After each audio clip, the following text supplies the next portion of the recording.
with us now, Congressman Greg Steube from House Foreign Affairs. It's good to have you on, sir.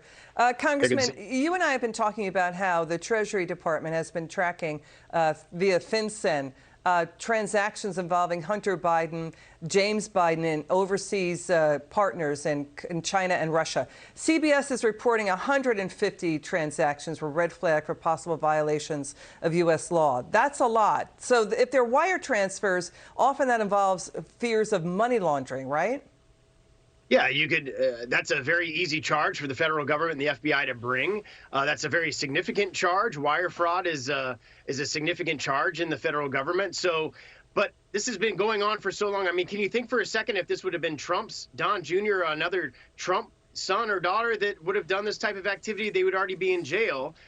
So we absolutely should have a special counsel. The special counsel should have been appointed a long time ago, and I hope that the administration will do that to have some deference and difference between the administration and the Department of Justice of actual justice being served in this case. Okay, reports that President Biden wrote college recommendation letters for both the son and daughter of a Chinese investment firm executive that Hunter Biden had invested in that Chinese fund in order to get the kids into Brown and Georgetown, asking the Vice President Biden to write these recommendation letters. So there's that. There's also this. You know, Congressman, you and I have talked about this, how emails from Hunter's laptops, that the laptop emails have been authenticated by the Washington Post and New York Times, that Joe and Hunter shared a bank account. Hunter paid Joe's bills. Hunter took at least 23 trips on Air Force Two to do overseas deals. Hunter Biden told New York Magazine in 2019 that Joe Biden told him, quote, "I hope you know what you're doing, taking that job at the nat gas firm Burisma in Ukraine." Your thoughts about this?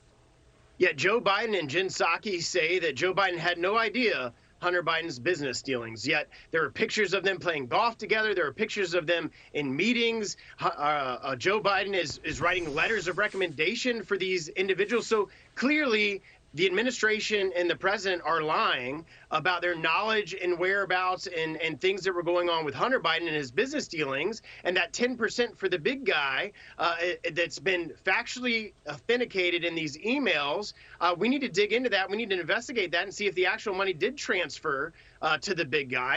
And if it did, that's a violation of federal law, should be prosecuted. And when we take the House back in November, you can rest assured that the Judiciary Committee, myself and Jim Jordan and others, are going to investigate this to the fullest extent under the law. Let's talk about this. Hunter Biden's business partner, Tony Bobulinski, confirmed that text message about 10% for the big guy. Basically, that involves China's CEFC energy conglomerate, a big player in China's Belt and Road push to dominate world infrastructure.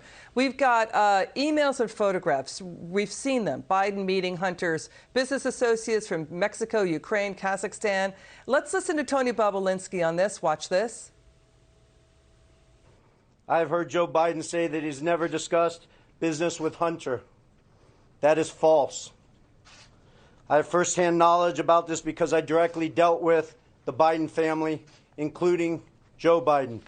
And I remember looking at Jim Biden and saying, how are you guys getting away with this? Like, aren't you concerned? And he looked at me and he laughed a little bit and said, plausible deniability. Your thoughts? Yeah, they can get away with this because the deep state of the FBI and the DOJ will protect them, especially under this administration. And it's not the American way. The American people want justice. The American people don't want this type of activity from their politicians. And it's going to take the Republicans taking the House back in November to bring some justice and some clarity and some transparency to all of this activity that's been going on. Congressman, it's about to get worse. Whistleblower Jack Maxey, he was a former Steve Bannon War Room co-host. He's the guy who gave copies of Hunter's laptop, he says, to the New York Times, Washington Post, Daily Mail. He's saying he's recovered more than 120,000 deleted emails, 80,000 photos and videos, a huge treasure trove of new data no one has ever seen from Hunter Biden's laptop. He's now in Switzerland. He fears retaliation. He claims he was posting in Dropboxes on the internet this information, but somebody keeps taking them down. He's saying it's U.S. intelligence and other intelligence officials are taking them down. They're Dropboxes that are being taken down. Your thoughts about that? Yeah, again, the deep state is corrupt. This administration is corrupt, and this is all evidence that's laying the evidence before the American people that this is going on. And unfortunately, it's going to take us taking the House back to be able to lay this before the American people. And it's clear. It's clear that this is going on. It's clear to the American people that this is going on. And it's sad that 40-plus years of Washington, that Joe Biden has been there, that he's used the establishment to make money and for his family members to make money off the American people and their contacts. Congressman Steube, great to have you on. Come back soon.